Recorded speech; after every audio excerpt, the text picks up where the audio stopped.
Selamat datang di Banjarmasin Post News Video. Kembali lagi di konten yang akan mengulas peristiwa kriminal secara eksklusif dan up to date.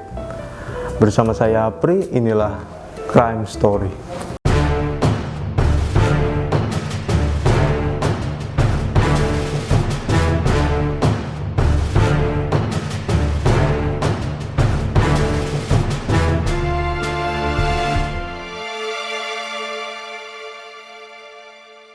Apa kabar Sobat Bipos dimanapun Anda berada, semoga baik-baik saja. Seperti biasa saya akan membawakan 3 berita yang sudah dipilih untuk hari ini. Dari mulai berita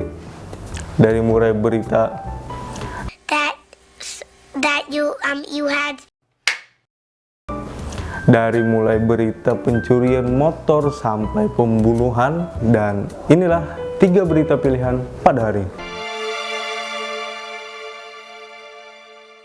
Berita pertama dari Banjarmasin, Kalimantan Selatan. Polisi berhasil membongkar sindikat kasus curanmor setelah salah satu pelaku tertangkap warga di kawasan Banjarmasin Selatan. Dari pengembangan, polisi berhasil menangkap 3 pelaku lainnya, dan dari pengakuan para pelaku, mereka telah melakukan aksi pencurian motor di 21 lokasi yang berbeda. Salah satu dari para pelaku adalah seorang wanita yang bertugas sebagai eksekutor. Sementara para pelaku lainnya mempunyai tugas yang berbeda, salah satunya dari mulai pemantau lokasi sampai pembawa kabur si eksekutor apabila aksinya tersebut gagal. Barang curian tersebut dijual di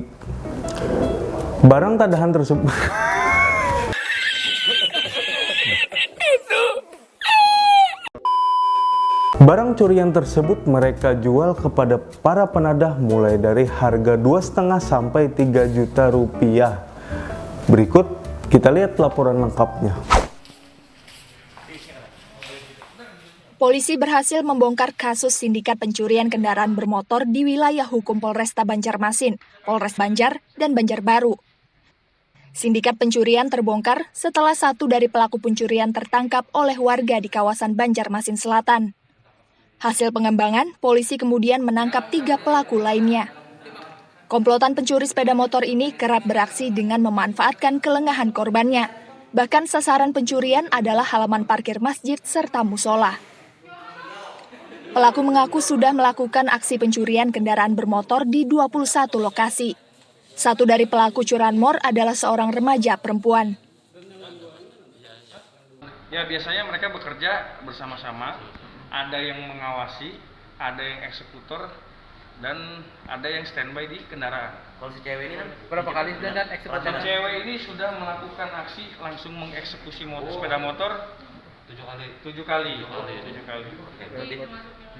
Dan itu dia usah kunci letter T lah. Ya, kuat juga tenaganya.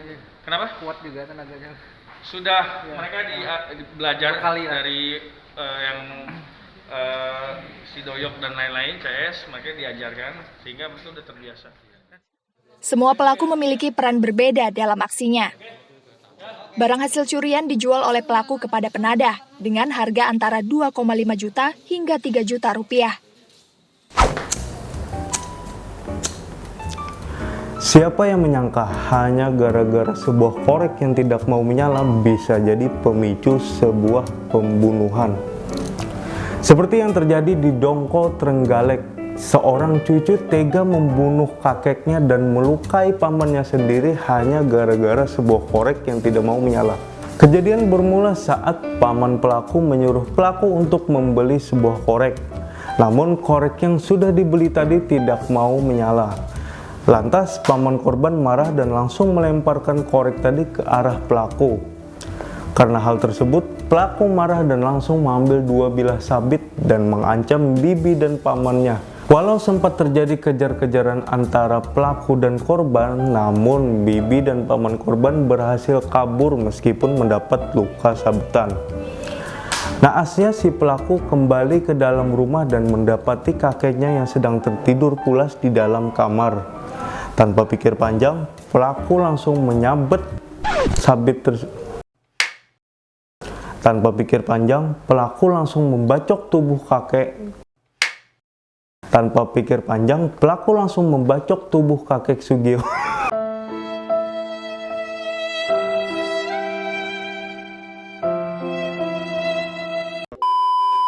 Tanpa pikir panjang, pelaku langsung membacok tubuh sang kakek hingga sang kakek meninggal dunia.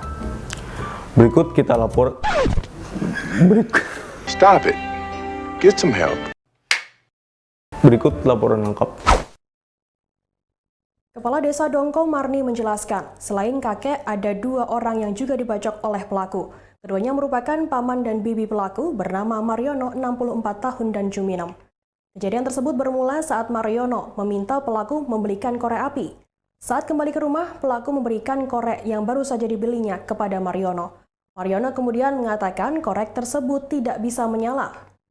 Korban Mariono lantas melempar korek tersebut ke depan pelaku.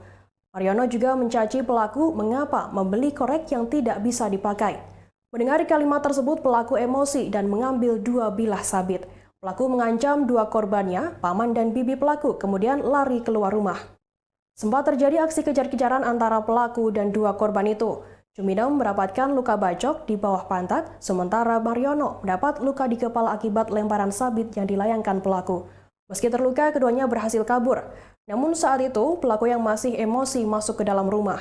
Kemudian ia mengecek satu persatu kamar yang ada di rumah tersebut dan mendapati kakeknya Wardi tengah tertidur. Pelaku lantas langsung membacok tubuh korban dari belakang hingga korban tewas. Kini pihak kepolisian masih memeriksa motif pembacokan yang dilakukan oleh pelaku. Korban yang bernama Mbah Mariono, itu Pak D-nya dari tersangka. Mbah Mariono mengutus atau menyuruh pada tersangka untuk membelikan korek api. Setelah kembali, korek api tersebut tidak ada isinya dan tidak bisa dinyalakan. Akhirnya Mbah Mariono bilang begini, wong korek ndak enak isinya kok dituku. Akhirnya dilempar ke depan tersangka dan tersangka akhirnya marah dan mengambil 2 bilah sabit. Kemudian langsung mengancam kepada 2 tersangka antara Mbah Mariono dan Bu Jumiatun. Kemudian korban lari dan dikejar sama tersangka, dan korban yang satunya Bu Juminem dibacok di belakang, di belakang. Kemudian Mbah Mariono lari, tersangka tidak bisa mengejar, akhirnya diserawat sabit. Kemudian setelah 2 korban lari tidak ditemukan, dicari, kemudian tersangka buka-buka rumah kosong dan di rumah kosong itu ada 1 korban meninggal, yaitu Mbah Wardi. Beliau posisinya korban yang meninggal tidur dan tersangka masuk kamar dan akhirnya setelah di kamar menemukan Mbah Wardi itu, tersangka langsung bacok dari belakang. Berita terakhir dari Pekalongan bermula dari menemukan sebuah kunci, bukannya mengembalikan, malah si pelaku nekat mencuri mobil tersebut. Kejadian bermula saat pelaku menemukan sebuah kunci mobil beserta STNK-nya. Awalnya pelaku berniat ingin mengembalikan kunci tersebut, namun setelah sampai di alamat rumah korban, pelaku berubah pikiran setelah melihat ada kesempatan. Bersama temannya, pelaku akhirnya nekat membawa kabur mobil korban dari rumahnya. Para pelaku sempat buron 1,5 tahun. Selama pelariannya, salah satu pelaku berada di Tegal, sementara salah satu pelakunya lagi saat ini masih buron. Berikut laporan lengkapnya. Dian Priyatna, warga Gringsing, Kabupaten Batang, dibekuk polisi lantaran membawa kabur mobil milik warga Kota Pekalongan. Di hadapan polisi, Dian mengaku melakukan aksinya karena tergiur memegang kunci dan STNK mobil yang ditemukan di jalan. Ia bersama pelaku lain yang masih buron berniat mengembalikan kunci dan STNK ke pemiliknya, namun saat di rumah pemilik mobil, niatnya untuk mengembalikan malah berubah dan nekat mencuri mobil. Rumah pemilik mobil di Kota Pekalongan yang saat itu sepi, kedua pelaku langsung membawa kabur mobilnya selama 1,5 tahun. Dalam pelariannya, pelaku Dian berada di Tegal, sementara satu pelaku lain kini masih buron. Petugas menyita barang bukti berupa mobil Toyota Avanza hasil curian. Berniat mengembalikan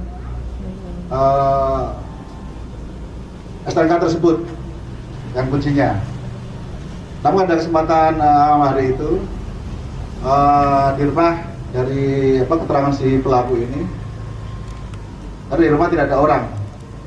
Nah, selang 1 hari kemudian yang bersangkutan tersangka ya, jadi bersama temannya masih DPO TS ini mengambil mobil ya, jadi mobil jenis Avanza ya, warna hitam dengan nomor G8869KA. Untuk mempertanggungjawabkan perbuatannya, pelaku kini mendekam di balik jeruji besi Polres Pekalongan Kota. Tersangka dijerat pasal 363 KUHP tentang pencurian dengan ancaman hukuman maksimal 7 tahun penjara. Terima kasih telah menonton video ini. Jangan lupa like, comment, share, dan subscribe channel ini biar nggak ketinggalan video-video menarik.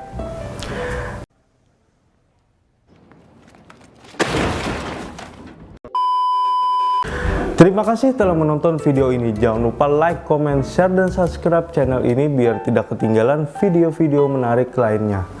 Jangan lupa juga follow sosial media kami di Instagram @banjarmasinpos, juga di Facebook di Pos Online. Seperti biasa, saya Apri pamit mundur diri. Mohon maaf apabila ada salah kata. Sampai ketemu di episode berikutnya, tetap di Crime Story.